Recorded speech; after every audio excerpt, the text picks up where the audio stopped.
Welcome to Pre-Snap Podcast, presented by LineStar app. Here's your host, Casey Bubba and Scott Bogman.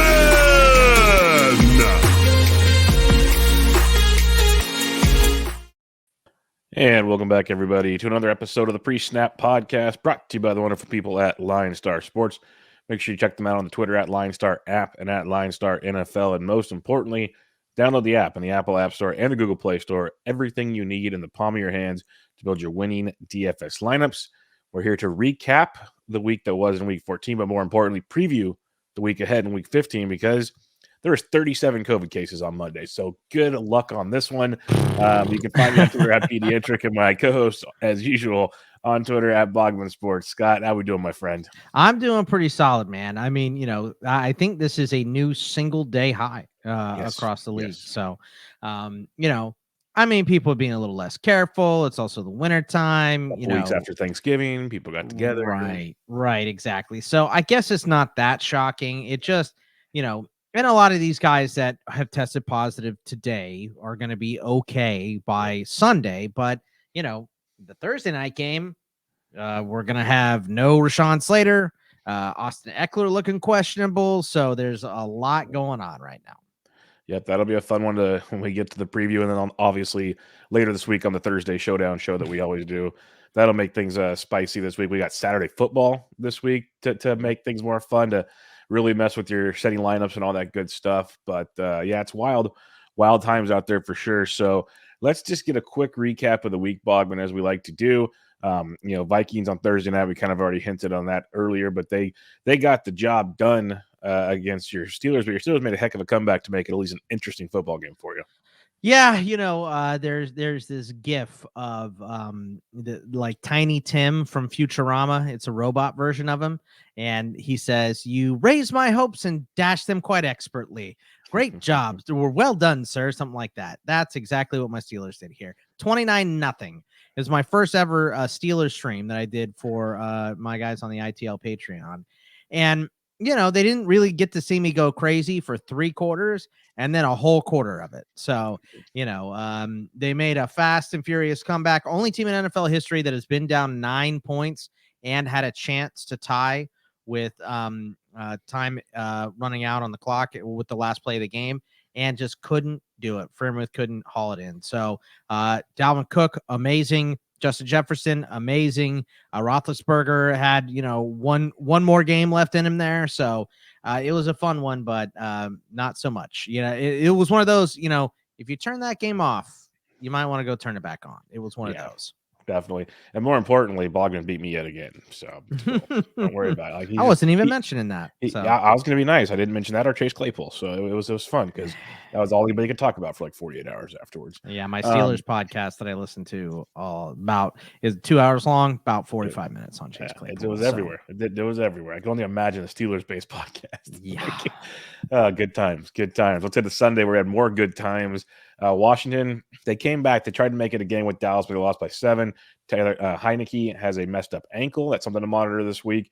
Gibson had a down game, but it was kind of once they fell behind early. We know the way Washington has a game script kind of messes with that one. T-Mac, whatever you want to call him, he got banged up as well. So that's something to monitor this week.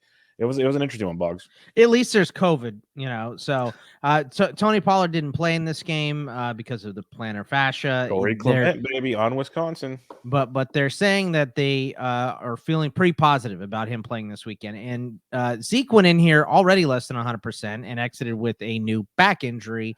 So I think he's going to be fine because he's Zeke and he's just always fine.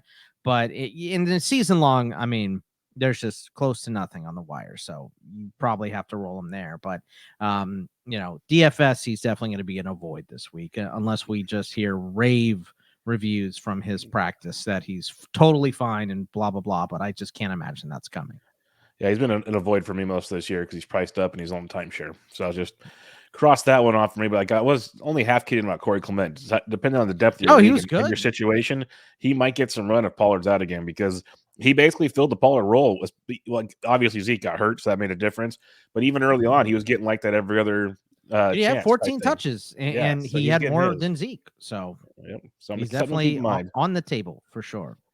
Titans took care of business as the Jaguars. Urban Meyers just look worse and worse every week when you don't think it's possible. So not a whole lot to touch on in that one, Box. I mean, the one thing that made me feel okay were the Urban Meyer memes. So, that made me feel better. Did you see the Always Sunny one with the board with it spelled out his name like the skit that did you see that one? No. Okay, I can imagine that. It's great. Like the dentist system one. Yes, Yeah, but it's the urban system. So good. I mean, the players have given up for Jacksonville. They don't want to play for this guy anymore. There's rumors about him calling his assistant coaches losers, which he, of course, says that is not true. But I mean, he's not a trustworthy source at this point. So, I don't know, man. I don't think there's anything good going on in Jacksonville, and there's just barely anything going good in Tennessee. So this was a crap game. Yep. Seahawks, Texans. Seahawks get the job done. Started out slow. Davis Mills, I'll give him credit, didn't look horrible in this game. 300 yards. He looked decent. He was moving the football. Jags took care of business late. Rashad Penny might be viable down the stretch here. This is the football year we're living in, folks. Yeah, I mean, look, Rashad Penny was good for a game. I don't know if I trust him enough to roll him out this week. We'll see. I guess this is the one healthy game that we get from him this year, so we'll take it. Yeah, Chiefs took care of business against the Raiders. Raiders gave him some easy situations and defensive touchdowns early. The Chiefs capitalized and just kept pounding it away at them. Hunter Renfrow, big game for the Raiders, though. I still don't believe the Chiefs are back yet. That's the problem. Well, look, Mahomes only had to throw the ball 24 times. He completed 20 of them. So by that sense, they were back against the Raiders, but they stomped the Raiders earlier this year. And the Raiders also going to midfield and stomping on the logo pregame is just one of the more idiotic things I think I've ever seen. But look, Clyde Edwards-Helaire got in the end zone twice. They got to go to Derek Gore late because, they were up by so much. So just not a lot to pull from this game outside of, like you said, Renfrow. Renfrow just becoming the guy. He's, I don't know that he's a one, but for this team right now, he's their number one option of anything. So he's a pretty good start, but I expect his price to reflect that in DFS this week as well. Yeah, I had already peeked ahead in that. He's like $7,400. If he was 61 last week, folks, keep that in mind. Saints, Jets. Kamara came back. Kamara looked outstanding. Yeah, Kamara, 27 carries. Taysom Hill with the 2 touchdowns as well. The problem is there is no one else you can start. I mean, Nick Vanette maybe as a cheap, prey option. Go ahead. The Jets look maybe 0.5% better than the Jags, right? Mm-hmm. So not a lot. The Jets have injuries they can blame it on. And Michael Carter expected back this week. That's so big.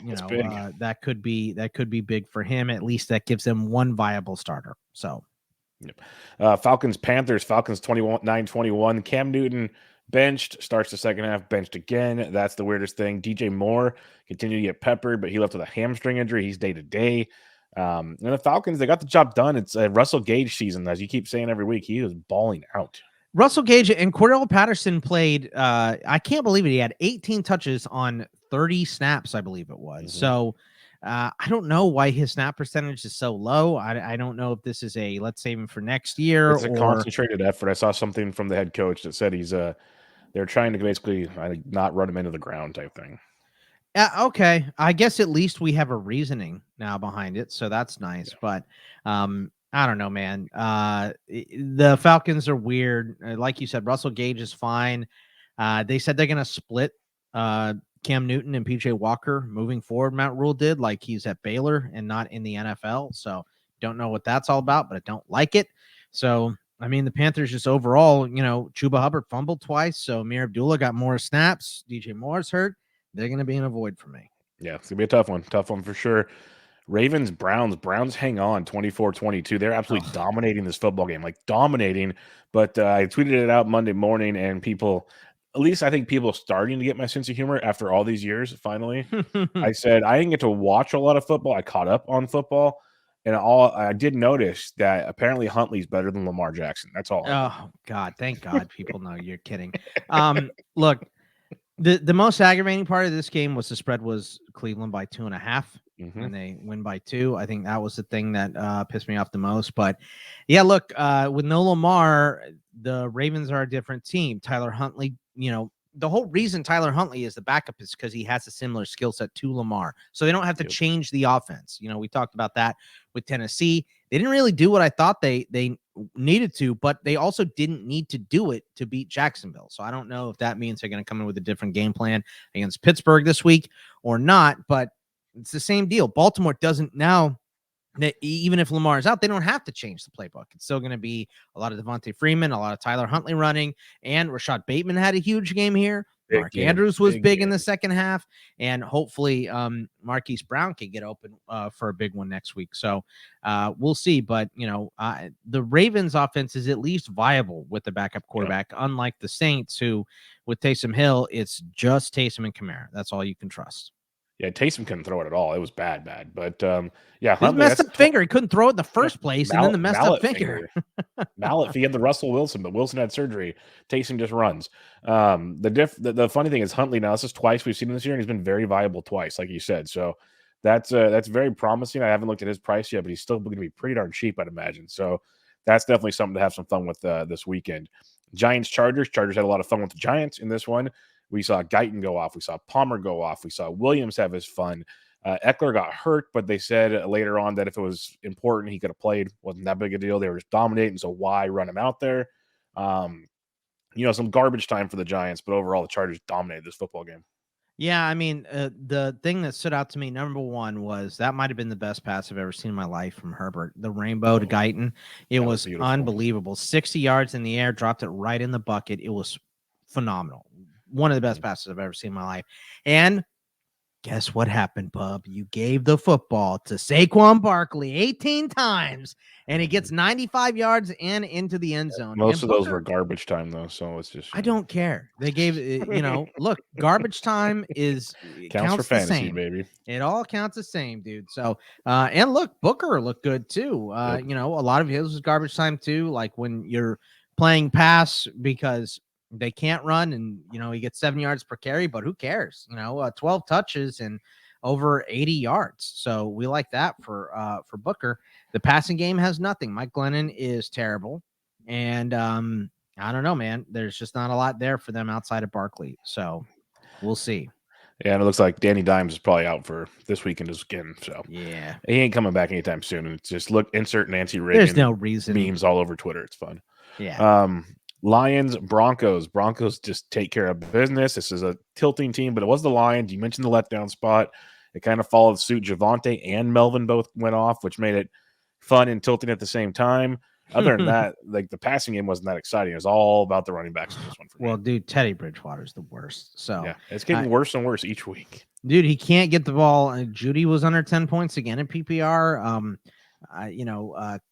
Cortland Sutton had 2 targets, 1 catch for 9 yards. It's just Patheticsville with Teddy. So, and he's still better than Drew Lock, which is just unbelievable. It's all about the run game here. Gordon and Javonte, and Gordon left this game with a sprained thumb. So we'll see if he's going to be able to play. If not, it's Javonte's season again. Look, Detroit, try it as they might, but like you said, it's a letdown spot. But I tell you what has come out the last 2 weeks. Amon-Ra St. Brown, the last 2 weeks, has had 24 targets. The previous weeks, 1 through 12, 50 total. So he's almost halfway there in the last 2 weeks. So just a great effort from him. But Craig Reynolds was okay. Yeah. You know, Godwin Igwebuike put the ball in the dirt twice. He only lost one, and the other one didn't count because it was out of bounds. But dude put the ball in the dirt too many times. So Jamal Williams is back. He's going to be fine. I know they want DeAndre Swift to come back. I don't think it's going to happen. There's no reason at all. There's no reason, but I think what you're getting out of Campbell is he wants to see your fight. This is like the classic Dick Vermeil first year in LA, and he's evaluating for his future. He's like, is this the team I want to keep going with, or do I need to like make changes? Right, the effort. The guys that want to play, those are the guys that are going to stick around. The other guys are not. So I think that's kind of why we might see DeAndre Swift on the field again. You know, even though there is no need to play him. So, but the Broncos, it's just the run game with Detroit, Amon-Ra St. Brown, and Jamal Williams or Swift if he's back. But I doubt either one of them play this week. Yeah, 2 fun overtime games to wrap up the week, the Sunday main slate. Niners Bengals. Niners let the Bengals creep back into this one, missed a field goal to win it, went to overtime, but eventually got the job done. Kittle is amazing. Watching that game, I actually sat and watched a lot of that game. The dude, he literally is, to me, he probably is the best tight end in football. Like the way, especially the way Kelsey's playing right now. Kittle's so darn good. And then you had Ayuk starting to do his thing. Debo's back. It was fun to watch, but Jamar Chase had a big game too. It was a good football game after a slow start. Yeah, I mean, the Bengals gave us a scare, but we were big Niner fans this weekend, and we got the escalator of sadness. So we love that. Cincinnati losing at home. These are the things I have to celebrate because my team's not good enough to beat Cincinnati. So I will freely admit that. But I'm just a little confused with what is going on with Debo. Like he scored again, which salvaged his day, right? But one catch for 22 yards. Why not give him more than one target? Maybe if he's catching one for 22. Using him in the backfield a lot. It's weird, man.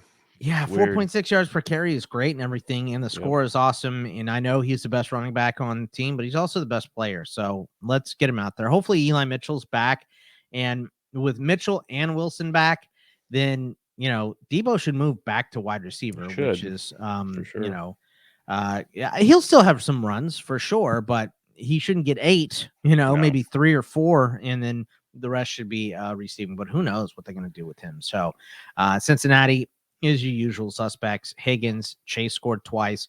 Mixon couldn't quite get rolling, but Burrow was big in the second half. So rinse, repeat. Bengals offense is great. Yes, they are. And then the Bills. Bills came back. And the Bucks were leading early. Bills creeped back in, forced overtime. But Tommy got it done in the end. A lot of controversy in this game, though, when it comes to the officiating.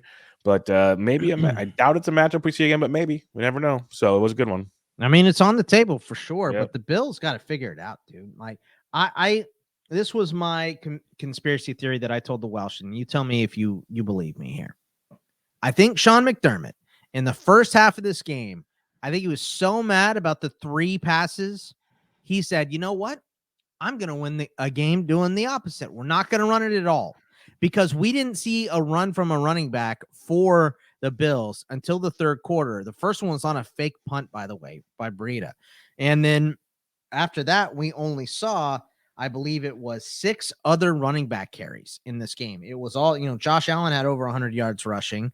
So very, very weird. But I mean, come on, dude. Leonard Fournette got me my touchdown that I called. So love that. Godwin has gone off 2 weeks in a row, and Tom Brady is there. He's actually minus in some spots for an MVP now. So it's just pretty clear that he's going to win it. Yeah, it's his to lose. Sunday Night Football, Aaron Rodgers still owns the Bears. Bears gave him a scare. First half gave him a scare. That's for sure. Justin Fields was, we said it on like every show we did together last week, blog. Like we want to see Justin Fields back and putting on a show. He did just that. That was great. But in the end, Aaron Rodgers, 4 passing touchdowns. He got some rushing from Jones and Dillon. Jones got a little banged up again, something to monitor. But Aaron Rodgers, man, like I know people probably get annoyed by my love for the man, but he's so freaking good. Yeah, look, Aaron Rodgers is a weirdo, but it doesn't matter if you're a weirdo, if you're a great football player, right? Yeah. I agree. A lot of the stuff he does off the fields, I'm not a fan Look, of. As long as none of it's illegal, it doesn't matter. So exactly. He might be a drama queen and all that nonsense, but who cares? Guy throws touchdowns, 4 touchdowns here. I love how, I didn't see that Jones got nicked up again. I guess he did. 8 touches, it makes sense. But I mean, 8 touches gave him 65 yards and 2 scores. Oh, he looked great. Yeah, we'll absolutely take it. Devonte Adams just continues to be the best wide receiver in the NFL. Not a surprise to see him go off here. And look, I know the Bears are sick and tired of hearing about silver lining, and I get it. Your team is bad. You don't want to hear the positives. You just want the negatives to be gone here. But silver lining is you got a good one in Fields, and he looks like he could be a real dude. So, let's just keep our fingers crossed and hope he doesn't turn into Trubisky. So, and the Monday Night Football, the Rams, even with losing Higbee and others, Darrell Henderson, everybody to COVID, and I wouldn't be surprised if more guys come out in the coming days. Rams win 30-23 in Arizona. This is a game we said Arizona needed to let people know they're for reals, and they didn't. So, big game for the Rams. OBJ 3 straight games with touchdowns now. Shout out to Cliff Kingsbury for kicking that field goal to put this game over. So love that. Look, this is what I said needed to happen. I said, look, if the Rams want to, prove that they're a contender, they have to go out and beat Arizona on the road because Arizona beat them in LA, and it's exactly what they did. So now they're on track to at least be a contender for that number 1 seed. So, Rams did it. The Cardinals made it real interesting at the end. Kyler Murray, 383 passing yards, along with a bunch rushing too. What do you have? 61 led them in rushing. Mm-hmm. So a huge game for him. AJ Green showed up. Hopkins still not 100%, but led in targets. So looks like the offense is coming around, even though we thought we were going to get Chase Edmonds, and he ended up not playing. Yeah, he didn't play. And I know you mentioned it, Cooper Kupp. Dude's amazing. Absolutely amazing. My goodness. Just watching records. Him and Devonte are just crazy. By the way, did you see that Brady tied a Jerry Rice record this week? Oh, like overall touchdowns or something? Most touchdowns for a player over 40 with 10. Oh, jeez. Because he did the sneak, That's right. Put the ball over the line. Yep, so that's right. Yeah, Tommy Brady. He's going to play like 50. Yeah, he also set the all-time completions record over Drew Brees this week too. He's going to have all the records, all of them. Yep. So that's going to be fun. But let's talk about the optimal perfect lineup from DraftKings. If you want to check it out on your own or other FanDuels or other slates or anything, LineStar Sports, everybody. Get the app or go to linestarapp.com and sign up over there. You can check all that good stuff out. But your main slate, 11-game DraftKings perfect lineup would have been Josh Allen, with you mentioned over 100 rushing yards and everything. Yeah. Makes sense. Melvin Gordon got there. He outscored Javonte, it looks like, or at least fits the mold. Rashad Penny put up nearly 30 DraftKings points, which is just bananas. I'm sure everybody had Rashad Penny. Oh, I think I saw somewhere it's like 4 or 5% owned. I was surprised he's that high. Really was. Tyler Lockett had a big game, over 30 points. Renfro went nuts. Josh Palmer at 3K, the bare minimum, put up 17.6 points.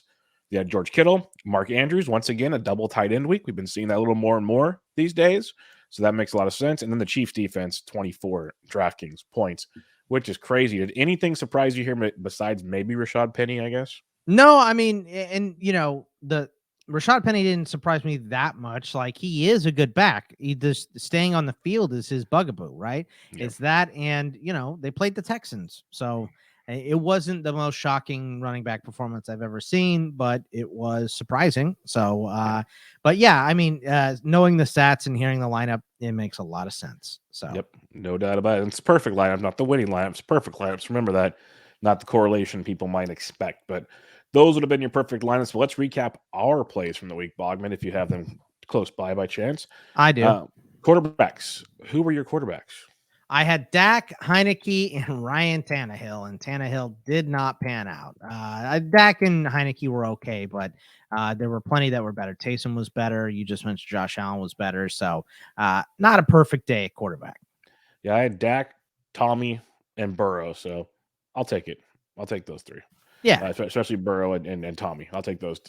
Running backs. I know we had a couple of similar ones, I believe, but who did you have? I had Fournette and Javonte. Jamal Williams ended up not playing, though, so I didn't get him.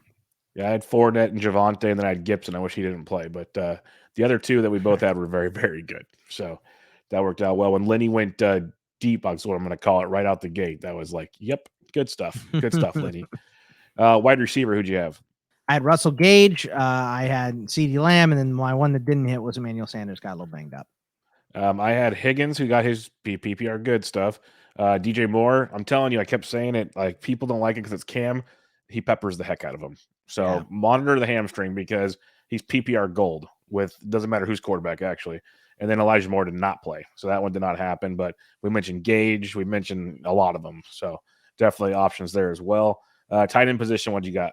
Well, I had Jared Cook, who scored a touchdown, but my other two were duds, and Van Ness and Bates. Yeah, Cook was a dud for me as well. Then Cook was fine. Schultz was a dud. Only one catch. I was shocked. Yeah, I know. I was beyond shocked. That took me aback for a second there. Defenses, who'd you got? I don't think we picked defenses. Okay, maybe we didn't this last week. Perfect. I think I said Cincinnati was a decent one, and I know we were both on Cleveland. Cleveland was one we liked a lot. Cleveland was, and they came Cleveland through. Was one too. Yeah, they came through in a big way. I think I had like them in every single lineup I built, so I was very, very happy with that. And then your stacks, like we talked, Tampa Bay, Buffalo, obviously worked. San Francisco, Cincinnati worked. Washington, Dallas, then Seattle worked very well. Yeah, against Houston. Houston's Pathetic. Garbage, as they say. All right, your Week 15 preview. Before we get to that, make sure you check us out on the LineStar YouTube channel if you'd like to see our pretty faces, talk to you about football, and then baseball. It's only like 4 months away, so it's just right around the corner. So much fun over there at the LineStar YouTube channel. A lot of good content coming up over there all the time. Or give us a rate and review on iTunes if you like, and that would be cool as well. Week 15, bye weeks, be gone. Done. No more bye weeks, folks. We have all the teams playing, but caveat, we still have Thursday night, we still have Sunday night, we still have Monday night, but now we got Saturday. We got 2 games on Saturday as well to preview, so let's run through these pretty quick. Again, we'll have your picks and bets on Thursday, we'll have your main slate preview on Friday. On Thursday, we'll also have a showdown slate for Thursday Night Football, which kicks off with the Chiefs at the Chargers, AFC West. This is a big game, and it's a bummer. It's a short week game, and like maybe no Eckler and stuff. This is a big bummer. That's all I got to say. Yeah, look, I think the Chiefs are going to dominate this game. I don't know that they're back all the way, but I think there are going to be enough pieces missing from the Chargers. We saw Rashawn Slater not playing already. Keenan Allen still a question mark. Eckler obviously a question mark. I think there's going to be enough either not playing or less than 100% that I like the Chiefs in this game. The Chargers have been playing better. I just don't know if they're going to be right there with the Chiefs. Specifically, defense, dude. Frank Clark looks good. He was the one who came around, and I think, I think Chris Jones got the first strip, but he had a couple of huge hits on Derek Carr. So, I think the Chiefs win this one mainly on the back of their defense. That's the biggest thing. Is their defense is so improved, and we keep saying it, and it's true.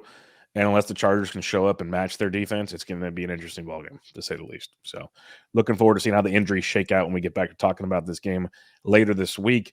Raiders and the Browns on Saturday, kicking things off for us. Can the Raiders get back? Man, it wasn't too long ago, Boggs, we were talking about the Raiders being potential playoff teams, like a wild card team. Now they're just trying to get the 500 to finish the season.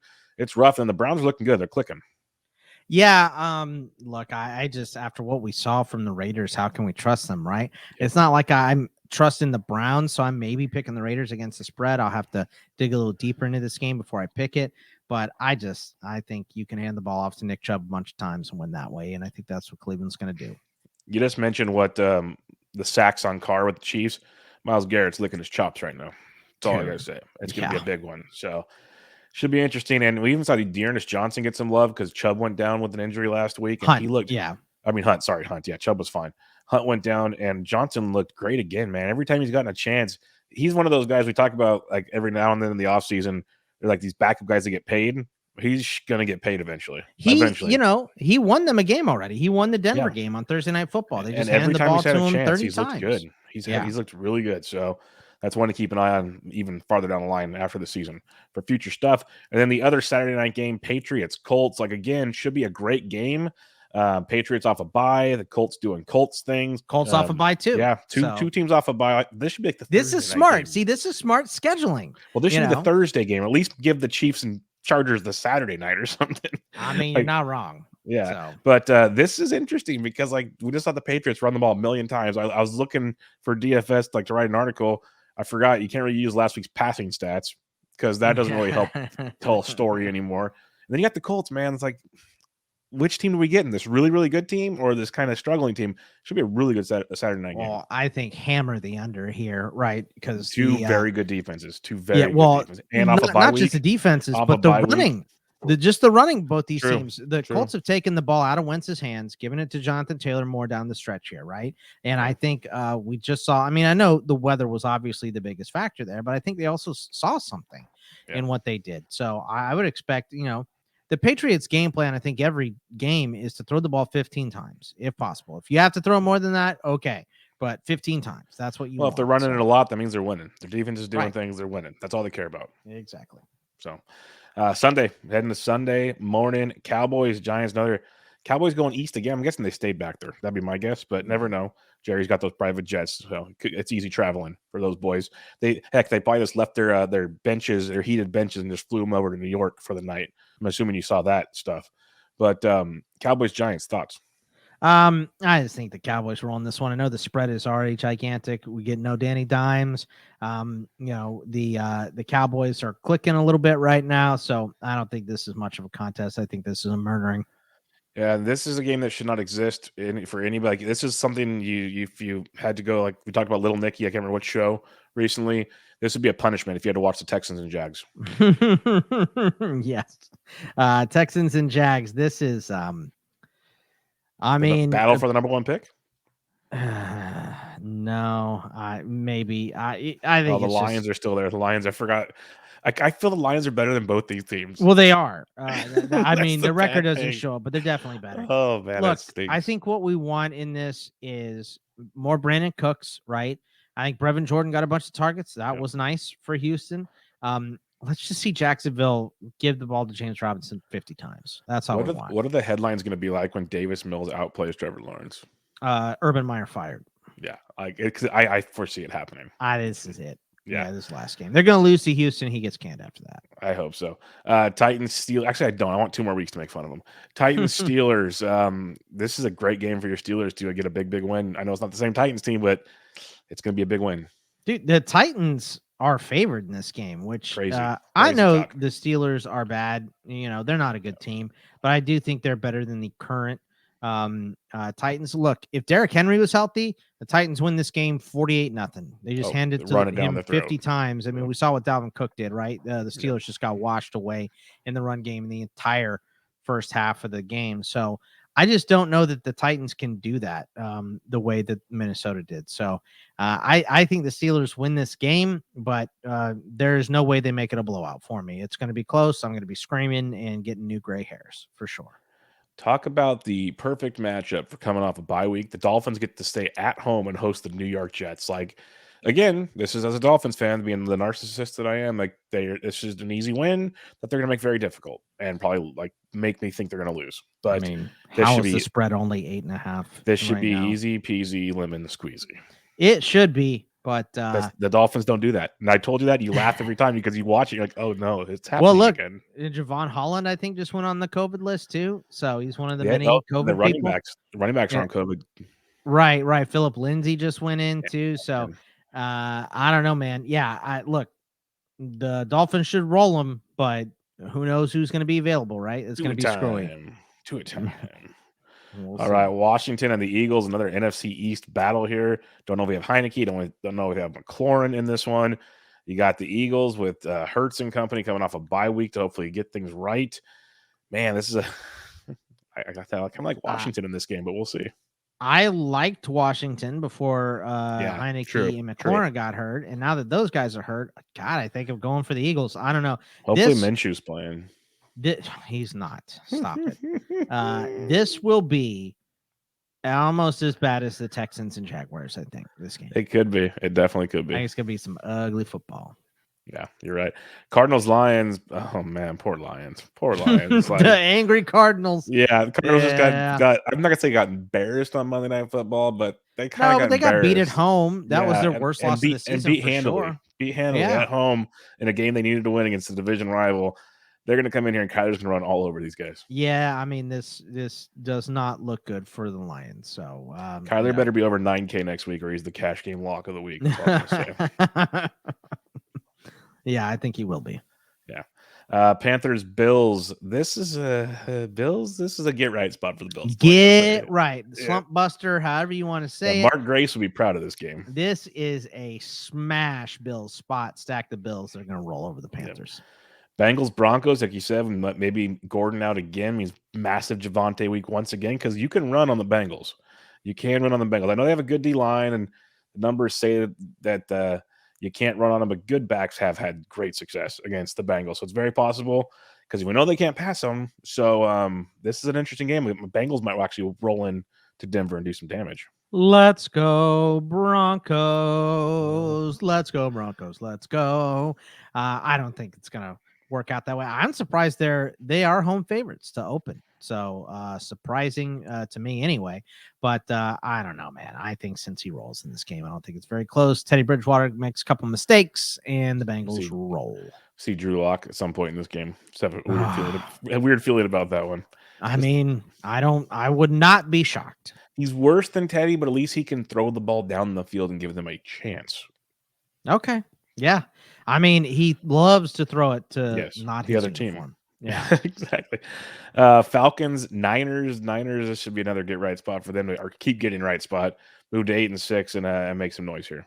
Yeah, I mean, this is just a lopsided game. There's a bunch of them this week, and It's just the it's later a you weekly get tradition. It's a weekly the tradition. later you Bubba. get in this season, like after week 12, there's just some lopsided spots, and this is definitely one of them. Hopefully, Atlanta shows enough on offense to stay competitive, but I have my doubts. A fun one, Seahawks, Rams. Seahawks back-to-back good games. We've seen them kind of coming back to life here. Teams that they should come back to life against helps a lot. They got the Rams, big Monday Night Football win at home in the spaceship down there in LA. So I think it's a good time for the Rams to remind the Seahawks that they're still not that good. Everything in my heart says Rams murder, right? But in my brain, I've seen Russell this Wilson. rivalry here. When the Seahawks are bad and the Rams are good, the Seahawks beat the Rams. When the Seahawks are good and the Rams are bad, the Rams beat the Seahawks. It's just there is something about this one. It's the NFC West, man. It's ridiculous over there. It has some weirdness in it. So, and I think you see this line of 6.5, you go smash. Give me the Seahawks. I didn't realize it was that big. Give me the Seahawks. But yeah, I think your initial thought, if you watch these two teams play this year, you would think, well, why is this not a 10 point? But yeah, the rivalry here is weird, dude. So I'll probably be taking the Seahawks plus the points, but I don't like this game. Yeah. Packers, Ravens, loving this one for the Packers to get to 11-3. Go Pack, go! Yeah. I'm a huge Packers fan this week. Let's go, Pack! Love it. And I do think they win. Even if Lamar plays, probably not going to be quite 100%. Too many injuries right now in the season for the Ravens, so I do think the Packers win that game. Sunday Night Football, Saints at the Bucks. Another week for the Bucks. Last 4 games are so easy, by the way. Really, they got the Panthers twice. Just throw it out there. So, like, as much as I like the Saints, you got Taysom Hill, you got Kamara. That's it.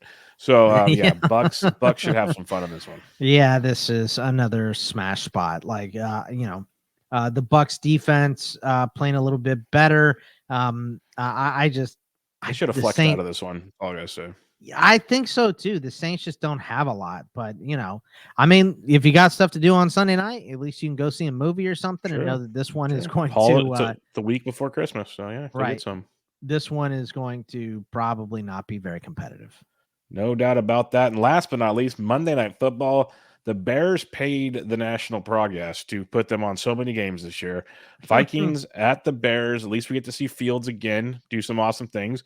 I think he can be awesome enough to keep this game interesting. That's all I got to say. I think the Bears can win. Yeah, with Fields, he's got that unicorn sense that can keep them in games. This is their Super Bowl too, right? This is let's knock a division rival out of the playoffs. On Monday Night Football. On Monday Night Football on national TV. So I think they can do it. Will they do it is a big question, because if you get good Kirk, once again, in some nationally televised game, but Kirk was great on Thursday. And they have a little extra rest and all that stuff. So I think my gut says the Vikings, but I can easily see the Bears making this a really close game, if not winning it outright. All I know is I don't know what the line is yet, but because I haven't looked, but I'm ready for the over in that game. Give me the 44. Yeah, give me the over right now. Unless it's like snowing or something stupid, I could probably still take the over, but it is Chicago on a Monday night in December, so I can only imagine what the weather could possibly be, especially as we have like monsoons in California right now that are going to be heading that way. So I can only imagine what they got coming up. But yeah, I think Cousins will throw on them. Fields will have his fun. It's going to be a fun. It's a good Monday night game considering the teams aren't that good. Yeah, so that'll very be much fun. so. Definitely not the Texans and the Jags. No, God, we're good there. We're good. Yeah, the nationally televised games at least they're competitive outside of Tampa Bay and New Orleans. The Saturday games are good. Raiders and Cleveland match up pretty well. New England and Indy, and the Chargers and Chiefs, especially with the Chargers at home. Like, there are at least some competitive games outside of Sunday night, and that's a division rivalry. So who knows? Yep, a lot of division games to finish the season out. So that's like you said, you never know. These teams always find ways to play their division. It's like college basketball and football. Like, I'm at Wisconsin, every time they go to Northwestern, it's the worst thing on the planet. And it's just something about the conferences, man. It's the way things work. You got their numbers, but we'll have more for you guys this week. And if you need even more, you get the LineStar app. It's cheap and it's got awesome tools. I've even had people message me that followed me for a long time that didn't know I was doing LineStar and like, oh, you're doing LineStar. So I started listening to the podcast and they checked out the app. Like, why do more people not know about this? Like, I'm like telling you, like, there's so many cool tools. I played DFS for a long time, and it's easy to use and great stuff. So if you're new to it, check it out just finish the football season with it. It's a month package. You got 4 weeks left. Just go give it a shot and see if it's worth it for you. I think you'll thoroughly enjoy it. Plus all the other sports it has, all the other content, really good stuff. But if you have any questions, just hit me up on Twitter at BDentric. Check out Bogman at Bogman Sports. LineStar is at LineStar App and at LineStar NFL. We'll be back with you guys next week with more episodes of the Pre-Snap Podcast. But for now, catch you guys later. See ya. Thanks for listening to Pre-Snap Podcast, presented by LineStar App. Please like, comment, subscribe, and rate for good karma in your fantasy